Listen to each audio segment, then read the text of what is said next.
E agora a gente vai ouvir. Agora a gente vai ouvir o nosso amigo José Henrique de Paula. Que vai falar um pouquinho para nós de planejamento e drenagem urbana. Por favor.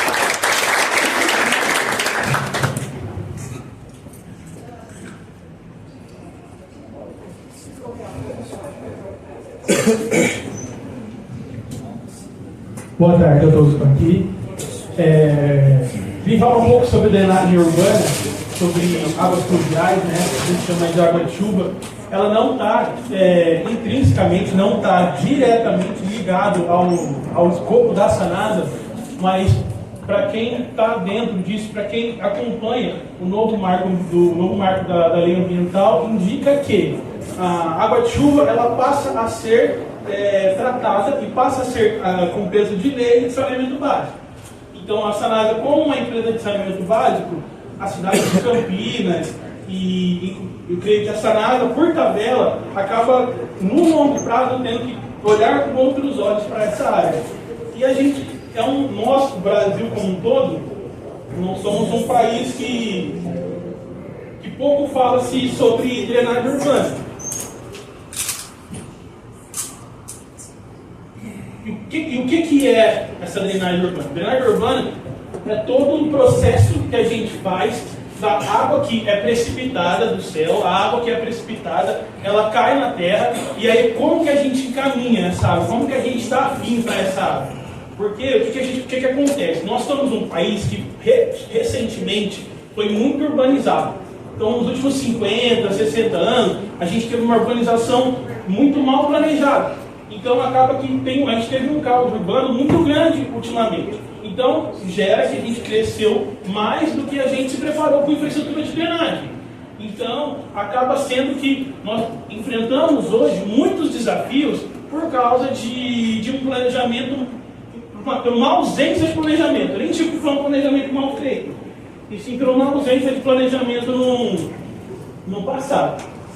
E aí, primeiro, eu quero trazer o contexto atual que eu estou falando com vocês. Então, a gente teve uma transição muito grande do rural ao urbano. A gente, Campinas, por exemplo, está falando de uma cidade, de uma região metropolitana hoje, que a região metropolitana em si está batendo 3 milhões de pessoas já. Essa mesma região metropolitana, há 50, 60 anos atrás, tinha 200 mil pessoas. 200 mil pessoas tem em Hortolândia, Sumaré tem mais ou menos esse tamanho. Então, imagina que toda essa região ela cresceu vezes 10 nos últimos 40, 50 anos. Porém, a nossa infraestrutura não cresceu tanto. A gente fala aqui de uma empresa, e eu falo com orgulho, eu falo lá fora, que é uma empresa que tecnologicamente e infraestrutura desenvolveu muito. Quando a gente fala da Sanasa, a gente fala como a Sanasa, a gente fala com orgulho, porque a gente tem a gente está falando de uma empresa que desenvolve, apresenta tecnologias novas, e traz processos que melhoram a infraestrutura da cidade. Porém, quando a gente fala de drenagem, a gente não tem tanto isso. Então a gente acaba tendo muitos problemas pela falta de estrutura que o nosso país passa na drenagem urbana. Quem é de Campinas, se alguém lembrar dessa imagem, vai entregar a idade. É na Orozinho do Maia e no Pissarrão, no começo dos anos 2000. Quem lembra que só garoava no Pissarrão, não podia descer a ponte do Laurão ali, era impossível descer a Imperatriz. Por que acontecia? Porque ali a gente fala que é uma região de fundo de vale. Ali no Orozinho do Maia, perto da maternidade, é uma região que toda a água que desce ali do Cambuí, toda aquela água que desce daquela região vai para lá. Imagina uma região que foi 100%, não falo nem que foi não, quase 100% foi pavimentada. Foi impermeabilizada. Então essa água ela não tem mais para onde ir. Então aí o que precisou ser feito nessa região? A gente precisou, o poder público precisou, para quem não sabe, ali na rua do estádio do Guarani, acho que é Imperatriz, o pessoal ele teve que abrir aquela via inteira. Então embaixo onde que vocês passam, hoje já não é mais rua, não é mais chão, é uma laje. Embaixo tem uma rede, como se fosse uma galeria, que passa toda a rede de água pluvial. Então, você para pensar o quanto que custou, o quanto que isso onerou a cidade, e indiretamente onera a gente também, pelo crescimento exacerbado, um crescimento desordenado, que acaba, quando não se dá a devida atenção, para uma área que que é um pouco até simples de ser lidado. E aí tem uns números que eu sempre falo que me assustam muito. Quase 95% dos municípios no Brasil não falam de drenagem urbana. Não tem drenagem urbana no plano diretor, não tem drenagem urbana em norma, não tem drenagem urbana em lei, não tem drenagem urbana em nada. Não se tem nada. Campinas ainda tem 8 milhões de brasileiros. Esse número aqui é bastante preocupante. 8 milhões de brasileiros passam por problemas e vivem todos os dias com problemas de deslizamento, alagamento. A gente está falando de um país que não precisava viver dessa forma. Mas isso é tudo porque não tem uma devida atenção para a drenagem. Eu sempre falo desde a época de faculdade que tudo que vai debaixo do chão ninguém dá atenção. Então, drenagem, como ninguém vê para onde que vai, essa água vai para debaixo da terra, ninguém quer investir. Às vezes tem pouco investimento. Qual que é então, qual que é os problemas principais? Qual que é os pontos de dor na drenagem? O que a gente tem que fazer? Qual que é a situação disso no Brasil? O que eu sempre apresento, que o problema no Brasil disso hoje, é que, por incrível que pareça, o Brasil como um todo, como nação, não tem lei específica para tratar a drenagem urbana. Então, a gente estava falando, o Gabriel estava mostrando, ele brincou que a engenharia, a gente não tem nada, a gente calcula tudo. No Brasil não tem norma que calcula drenagem. Não existe. Se você falar assim, não, hoje eu quero aprender a calcular um projeto de drenagem, não existe. Você vai atrás de literatura, de normas estrangeiras, mas você não tem norma no Brasil porque não tem padronização. Porque como a gente é um país novo, recentemente vem desenvolvendo, a gente não deu tanta atenção para isso. Então uma falta de padronização, uma falta de norma, acaba ocorrendo que acontece isso que a gente está falando. Eu estava conversando com o Gustavo na semana passada, a gente está começando a ter uns marcos para mudança, começando a ter normativa, está começando a ter algo que está indicando uma mudança disso. Então que a gente precisa mais de regulamentação e lá na frente fiscalização, mas hoje não tem nem o que fiscalizar, né? Porque quem vai fiscalizar se eu não tenho nem norma para fiscalizar? As poucas coisas que a gente tem de normas hoje é uma NBR que não fala de drenagem, ela fala de sistema prediais de águas pluviais. O marco legal que eu, conforme eu comentei com vocês, que agora estabelece que drenagem urbana passa a ser saneamento básico, não só drenagem urbana, mas gestão de resíduos. Quem é funcionário da Sanasa, há uns 6 meses atrás, teve um buchicho aí que a cidade assinou junto com o Estado que ia precisar de investimento para gestão de resíduos. O pessoal achou que era saneamento básico, achou que estava falando da Sanasa para terceirizar um pedaço do saneamento básico, mas aqui não tinha nada a ver. É porque essa lei, esse marco legal do saneamento básico diz isso, que a partir de agora, drenagem urbana, gestão de resíduos passa a ser saneamento básico também no Brasil. Zé, de primeiro ação, o que a gente pode fazer, o que deve ser feito para mudar e evitar esses problemas tão graves na drenagem? Aqui é o ciclo da drenagem, vou passar porque a gente está com pouco tempo, tá? Adriano, tudo que a gente fala de água de chuva, de drenagem, nunca é um problema aquela chuva que chove o dia inteiro. Nunca inunda porque choveu 24 horas seguidas aquela garoa que chove, fica garoando e atrapalhando a gente. O problema da chuva que cria o caos urbano, ele vem sempre aquela chuva de 20 minutos, de 1 hora, que cai o mundo, inunda tudo, e aí a gente tem um grande problema porque a gente não tem uma infraestrutura preparada para isso. Quais são os grandes problemas para isso? Primeiro, como que eu calculo uma chuva? Né? Calcular a gente acabou de falar, ver o Gabriel falando assim, como que eu calculo a vazão de saída de um reservatório? Não sei, a população pode dar menos ou mais. E a chuva então? Piorou. Porque a gente não tem uma vazão de quanto que vai chover. Aí a gente tem vários métodos que a gente usa aqui para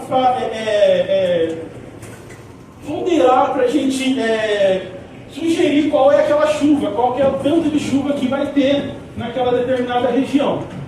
Aí voltando para aquela chuva de 1 hora que cai, quando você todo mundo que está impermeabilizado o solo, joga essa chuva em guia, sarjeta, e não tem nenhum um reservatório de retenção, isso daí ela onera e pesa muito a rede pública.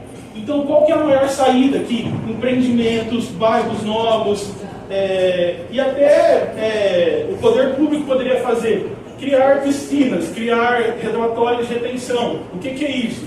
Reservatórios de grande volume, que a cada pedaço, a cada área, essa rede deságua nesse reservatório. Então aquela chuva veio aquela chuvona, bateu para um reservatório, e aí começa a sair desse reservatório aos poucos. E aí a gente pode utilizar essa água de reservatório para reuso, pode usar essa água de reservatório para outras coisas. Não necessariamente para jogar fora. Só que é isso que a gente consegue de ter ideias, a primeiro momento, para sanar um problema desse caos urbano de inundações. Então aí eu trouxe fotos de quais são os exemplos de reservatório. Esse reservatório é um reservatório de retenção que a gente projeta muito em condomínio, né, que é de concreto. Então a água de chuva de todo o condomínio é lançada aqui. Então aquela primeira chuvona de 1 hora que vocês veem que inunda tudo, não vai para a rede pública. Ela vem nesse reservatório aqui, fica parado. O condomínio decide se vai usar ou não, se vai usar para reuso, se vai usar para água de regagem de planta, para água de limpeza de via, mas ela não vai para a rede pública. Então a gente tem essa maneira, tem os reservatórios de piscinas públicas que a gente fala, que deixam um espaço público reservado para isso. Mas imagina Campinas, que a gente estava falando ali da região do Guarani, ali, 1 metro quadrado custando mais de 10 mil reais. Vou fazer um espaço público desse tamanho para reservar água.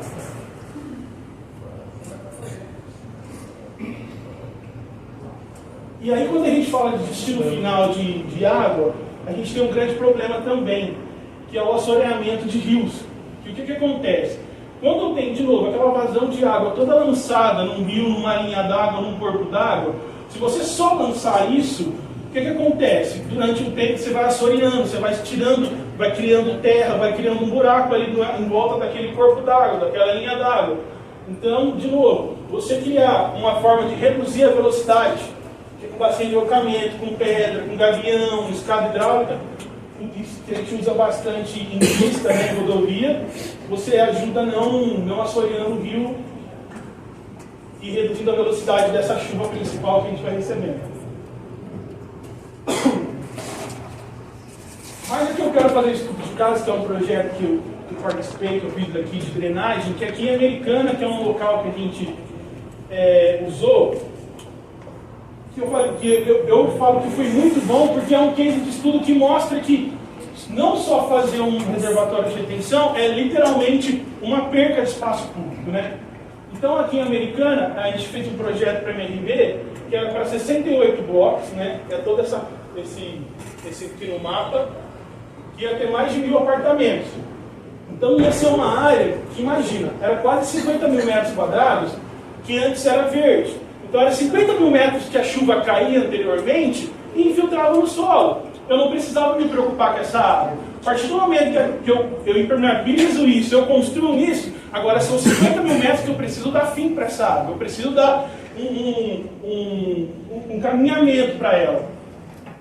É por isso que a gente teve que fazer esse projeto aqui.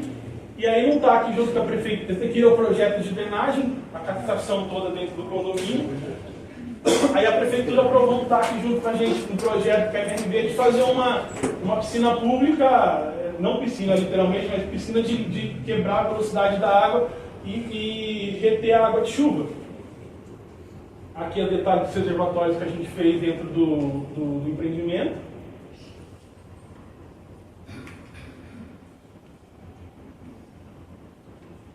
Aqui é a planilha de cálculo.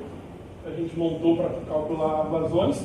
E é o que acontece. Aqui é onde está o condomínio que eu projetei. Aí o que a gente teve que fazer? Todo esse bairro que a gente tinha aqui em volta, a gente teve que captar também para poder dar caminhamento para essa rede. Então toda a água em volta que tem, não tinha captação de água. Então toda essa água antes, quando não tinha esse empreendimento, ela já ia. E aqui a rodovia, se eu não me engano, é Luiz de Queiroz, que corta a Americana ali.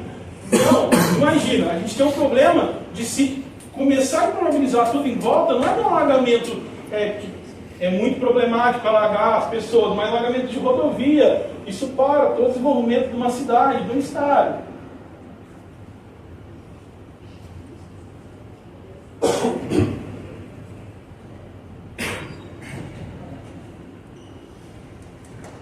Aí esse ficou um empreendimento agora, recente, e aqui ficou a área que a gente fez essa piscina de retenção. Então todo esse bairro aqui a gente captou, dessas quadras aqui para baixo, e fez lançamento aqui nessa piscina de retenção aqui.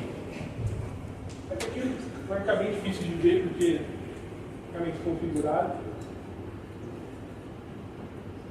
E aqui é como ao longo do tempo como ficou. Então, fica assim, se bem usado, se bem trabalhado, fica uma área urbanizada, fica uma área que dá para ser usada em volta, como para caminhada. Então, aqui, com o tempo, eu salvei as fotos de como ficou essa piscina. Então, claro que eu não posso usar, porque é uma área que vai ser usada para destino final de águas pluviais, mas você vê, não tem assoreamento de água.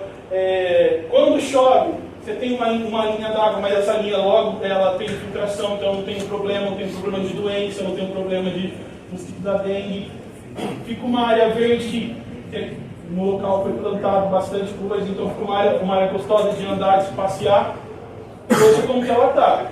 Então mesmo que a gente fez um sistema de drenagem bem feito, tudo em volta não foi prejudicado, tudo em volta teve uma drenagem com final, e conseguiu usar um espaço público para poder evitar ter qualquer problema com drenagem urbana lá no local.